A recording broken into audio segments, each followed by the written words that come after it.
Dando continuidade ao estudo do Evangelho, a gente vai falar agora do tema pobres de espírito, ou pobres em espírito, como queiram. E eu achei interessante que nem combinamos de alguns aspectos da fala de hoje. Não é o mesmo capítulo, e a Marcela ela fez uma observação por que a gente estuda o Evangelho. E eu também gostaria de começar, antes de falar dos pobres de espírito, por que a gente estuda o Evangelho segundo o Espiritismo, né? Que ele foi escrito por Allan Kardec sob a orientação de um grupo de espíritos liderados pelo responsável pelo nosso planeta, que no caso é Jesus. Marcela fez exatamente o comentário agora. Esse processo não ocorreu por acaso, né? Ele foi precedido por todos os outros espíritos de luz, de vulto, que vieram antes dos profetas e todos os demais que antecederam o próprio Kardec, construindo esse edifício, né? Um edifício que representa o conhecimento da verdade. Então, com uma lógica incontestável, Kardec estruturou o Evangelho segundo o Espiritismo com a intenção de revelar a forma de sermos bem-sucedidos em nossa experiência terrena. Para os que vieram, que estão aqui na Casa Espírita pela primeira vez, ou são iniciantes, e que vieram de outras ramificações do cristianismo, então cabe uma breve explicação, que está inclusive esses conceitos no início do Evangelho segundo o Espiritismo. A gente pode dividir, né, em 5 partes as matérias contidas no Evangelho: os atos comuns da vida do Cristo, os milagres, as predições, as palavras que foram tomadas pela Igreja para fundamentar os seus próprios dogmas, né, que são os conceitos firmados pela Igreja, e o ensino moral. As 4 primeiras têm sido motivo de discussão mundo afora, todos os tempos. A última, porém, que é o ensinamento moral, conservou-se constantemente inatacável. Então, o ensinamento moral, independente do ramo cristão que seguiu, ele se manteve. Então, diante desse código divino, que é o ensinamento moral, a própria descrença se curva. É interessante essa expressão. Até a descrença, porque esse é irretocável. Então é terreno onde todos os cultos podem reunir-se, bandeira sobre a qual podem todos colocar-se, quaisquer que sejam suas crenças, uma vez que este ensino moral jamais constitui matéria das disputas religiosas que sempre e por toda parte se originaram das questões dogmáticas, ou seja, de conceitos que não são raciocinados, né? Que não passam pelo crivo da razão. Aliás, se discutissem verdadeiramente o ensino moral do Cristo, as seitas teriam encontrado sua própria condenação, visto que na maioria elas se agarram mais à parte mística do que à parte moral, que exige de cada um uma reforma em si mesmo. Para os homens em particular, constitui aquele código uma regra de agir que abrange todas as circunstâncias da vida particular e da vida pública do homem. E é interessante quando ele fala da vida particular, porque é a vida íntima, que não é de conhecimento de ninguém, é nossa. Só nós conhecemos, e o próprio Criador.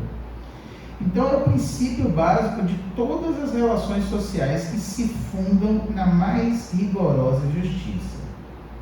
É finalmente e acima de tudo o roteiro infalível para a felicidade futura, o levantamento de uma ponta do véu que nos oculta a vida futura. Essa parte é a que será objeto exclusivo do Evangelho. Então é mais ou menos o que a Marcela também veio reforçar, e a gente nem tinha falado de falar a mesma coisa. É reforçar por que a gente lê o Evangelho aqui. É porque esse Evangelho, do jeito que ele foi concebido, ele é um roteiro de segurança para a gente ser bem sucedido. E a experiência terrena não é fácil para ninguém. Então, a gente fez essa introdução só para reforçar por que no Fluidoterapia a gente inclui o estudo do Evangelho? Então, uma grande parte das pessoas que buscam esse trabalho vem pelo caminho do sofrimento, seja por questões de saúde, de perda de familiares, por questões afetivas, por questões morais, enfim. Chegam buscando acolhimento, explicações para os seus sofrimentos e remédio para aliviar a dor. A maioria. Como todos nós chegamos aqui também.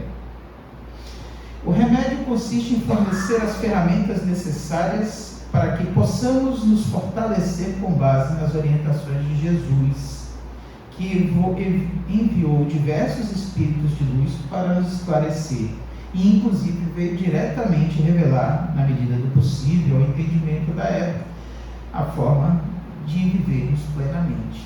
Como disse Marcela, há milênios, há 2000 anos atrás, ele esteve aqui por 33 anos e mudou a face da Terra desde então. Em resumo, se compreendermos as orientações contidas no Evangelho, teremos um apoio firme para prosseguirmos, mesmo com todas as provas que estão diante de nós. Então, sempre que buscamos a fluidoterapia, a gente não chega aqui porque está bem de saúde, porque eu estou feliz, porque eu estou encorajado, a gente chega porque a gente está precisando de apoio. E o apoio está justamente na mensagem. A fluidoterapia, todo o conjunto do trabalho, os passes, a água fluidificada, fazem, vamos falar assim, parte do tratamento, mas a mensagem transformadora é o principal remédio. Então, entrando mais diretamente agora no tema do nosso estudo de hoje, a expressão pobres de espírito ou pobres em espírito remontam a conceitos que já estavam presentes desde o Velho Testamento, ou seja, lá atrás, da origem que Marcela também veio frisando, lá Moisés, etc., Isaías. Então vejam que a mensagem vem sendo divulgada incessantemente, mas nem sempre o homem está pronto para absorvê-la na história. E é curioso esse ponto, a gente às vezes faz uma brincadeira entre nós, a gente tem grupos de estudo, e a gente faz o seguinte comentário: olha, eu estou lendo aqui o Evangelho, mas meu Evangelho mudou, apareceu um parágrafo aqui novo que nunca esteve aqui dentro. Isso quer dizer o seguinte: da vez que eu li há 6 meses atrás, há 2 meses atrás, eu ainda não tinha conseguido compreender determinados conceitos. E só dessa vez que eu li pela 30ª vez, é que eu consegui entender. Entender é diferente. A gente precisa de ter passado por situações que fazem com que aquela experiência nos permita entender a mensagem. Então, a expressão pobre de espírito, só para a gente continuar aqui, foi identificada inicialmente na mensagem do profeta Isaías, que está no Velho Testamento, no capítulo 66, versículo 2, e no 57, versículo 15. Por que eu estou citando essas fontes históricas? É só para dizer que a mensagem não é nova, ela vinha sendo mantida. Posteriormente, essa mensagem também foi encontrada nos papiros do Mar Morto, que datam da época de Jesus, né? Porém, para quem acompanha essa história, eles foram encontrados somente em 1947. Eles estavam nas cavernas, lá dentro de uns vasos de cerâmica e tal, e praticamente assim foi um achado realmente que mudou, e a tradução e a leitura dele trouxeram algumas revelações. Bom, trazemos essa contextualização histórica, pois em português essa expressão não diz muito a nós, pobres de espírito, ou até podemos fazer uma interpretação equivocada, pois em português poderia ter um significado pejorativo, né? A gente fala assim, o sujeito é pobre de espírito, né? Mas a mensagem não é esse mesmo significado.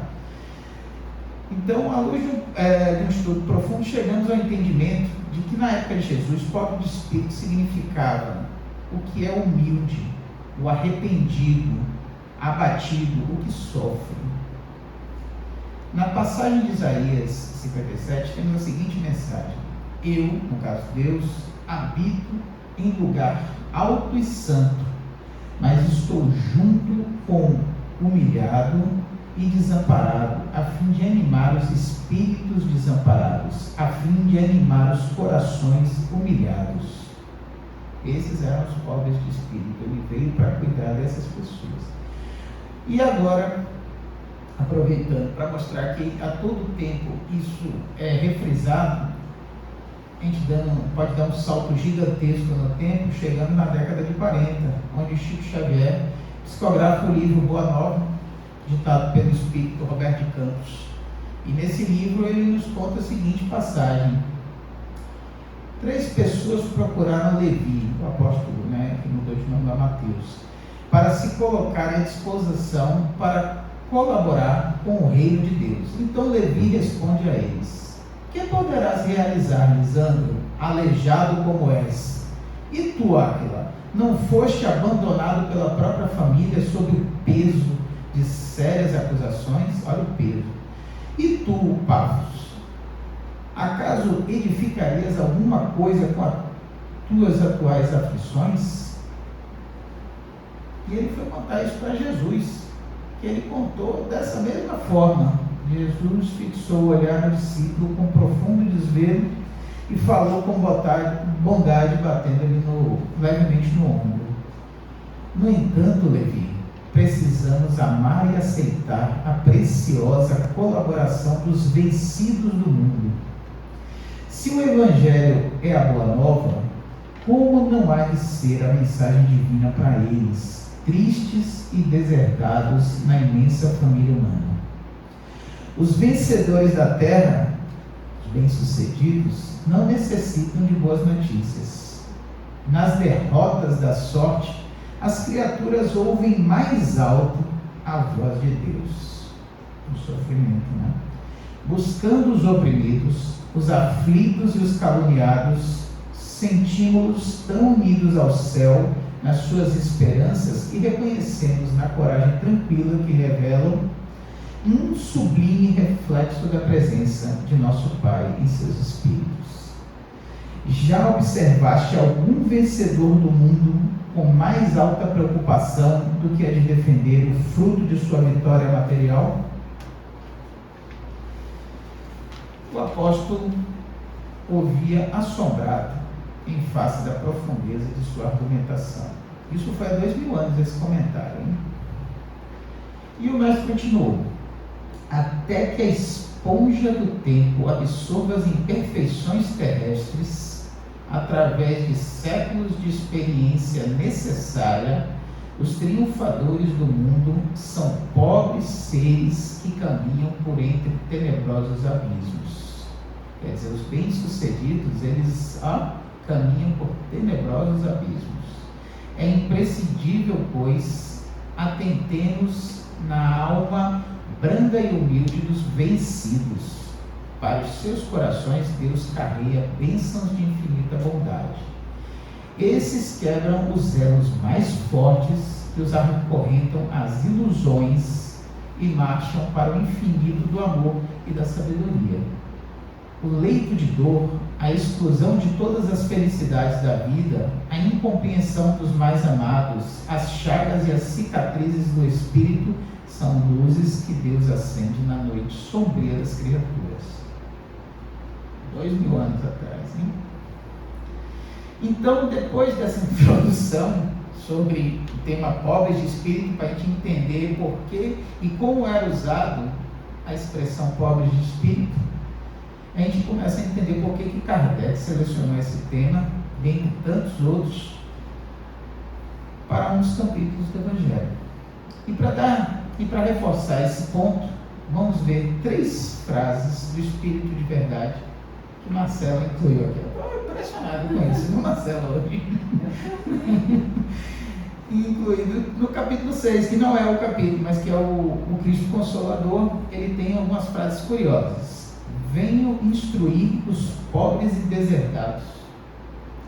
E no item 7 desse mesmo capítulo ele diz o seguinte: sou o grande médico das almas e venho trazer-vos o remédio que vos há de curar. Os fracos, os sofredores e os enfermos são os meus filhos prediletos. Venho salvá-los, ou seja, os pobres de espírito. Então, Kardec vem em seguida com o seguinte tema, para reforçar agora quem são os pobres de espírito e por que a gente sai disso. Qual é a mensagem e qual é o benefício de ser pobre de espírito? Aquele que se eleva será rebaixado. Por essa ocasião, os discípulos se aproximaram de Jesus e lhe perguntaram: quem é o maior no reino dos céus? Jesus, chamando assim um menino, o colocou no meio deles e respondeu: eu digo a verdade, que se vocês não se converterem e se tornarem como crianças, não entrarão no reino dos céus. Não se tornarem como crianças e não uma criança. Aquele, portanto, que se humilhar e se tornar pequeno, como esta criança, humilde, no caso, será o maior no reino dos céus. E aquele que recebe em meu nome a uma criança, tal como acabo de dizer, ou seja, nesse conceito, é a mim mesmo que recebe. Isso está em Mateus. E aí a gente segue com mais outro trecho para reforçar a mensagem de Jesus. Então a mãe dos filhos de Zebedeu se aproximou dele com 2 de seus filhos e o adorou, dando a entender que ele queria pedir alguma coisa. Disse-lhe ele: que queres? Jesus, bem objetivo e rápido. Aí ela diz: manda, disse ela, que estes 2 filhos tenham assento no teu reino, um à tua direita e o outro à tua esquerda. Mas Jesus lhe respondeu: você não sabe o que está pedindo. Poderiam, aí ele se refere diretamente aos 2. Poderiam vocês 2 beber o cálice que eu vou beber? E eles responderam: podemos. Jesus lhe replicou: é certo que vocês beberão o cálice que eu beber, mas pelo que diz respeito a se sentarem à minha direita ou à minha esquerda, não cabe a mim conceder. Isso será para aqueles a quem meu Pai eu tenho preparado. Ouvindo isso, os 10 outros apóstolos se encheram de indignação contra os 2 irmãos. Jesus, chamando-os para perto de si, lhes disse: vocês não sabem que os príncipes das nações as dominam e que os grandes as tratam como propriedade? Assim não deve acontecer com vocês. Ao contrário, aquele que quiser se tornar o maior, seja o seu servo. E aquele que quiser ser o primeiro entre vós, seja o vosso escravo. Do mesmo modo que o Filho do Homem não veio para ser servido, mas para servir e dar a vida pela redenção de muitos. E a última mensagem diz o seguinte: Jesus entrou em dia de sábado na casa de um dos principais fariseus para ir fazer a sua refeição. Os que lá estavam o observaram. Então, notando que os convidados escolhiam os primeiros lugares, propôs a eles uma parábola, dizendo: quando você for convidado para uma festa, não tome o primeiro lugar, para que não aconteça que, existindo entre os convidados uma pessoa mais considerada do que você, aquele que o tenha convidado venha te dizer: levanta e dê lugar a esta outra pessoa. E você se veja constrangido a ocupar, cheio de vergonha, o último lugar. Quando for convidado, vai e se coloca no último lugar, para que quando aquele que vos convidou chegar, te diga: meu amigo, venha mais para cima. Isso então será para você um motivo de glória diante de todos os que estiverem com você na mesa. Porque todo aquele que se eleva será rebaixado, e todo aquele que se abaixa será elevado. Então, com essas mensagens, Kardec quis transmitir nas palavras de Jesus qual era o ensinamento da humildade. Então, esses ensinamentos têm origem no princípio da humildade que Jesus não se cansa de apresentar como condição essencial da felicidade prometida aos eleitos do Senhor, e que ele explicou assim: bem-aventurados os pobres de espírito, pois que o reino dos céus lhes pertence. E ele toma uma criança como tipo da simplicidade de coração e diz: será o maior no reino dos céus aquele que se humilhar e se fizer pequeno como uma criança. Isto é, que nenhuma pretensão alimente a superioridade ou a infalibilidade. Bom, a mesma ideia fundamental nos é apresentada neste outro ensinamento: seja vosso servidor aquele que quiser tornar-se o maior, e nesta outra, aquele que se humilhar será elevado, e aquele que se elevar será rebaixado. O Espiritismo confirma pelo exemplo a teoria, mostrando-nos na posição de grandes no mundo dos espíritos os que eram pequenos na terra, e bem pequenos muitas vezes os que na terra eram maiores e os mais poderosos, e que os primeiros ao morrerem levaram consigo aquilo que faz a verdadeira grandeza no céu e que não se perde nunca, as virtudes. Por outro lado, os outros tiveram de deixar aqui o que representava a sua grandeza terrena, que não se leva para a outra vida: a riqueza, os títulos, a glória, a nobreza de nascimento. Nada mais possuindo senão isso, chegam ao outro mundo sem nada, como náufragos que tudo perderam, até as próprias roupas. Conservaram apenas o orgulho que mais humilhante torna a sua nova posição, porque veem colocados acima de si e em destaque de glória os que na terra eles humilharam. Esse final é muito forte.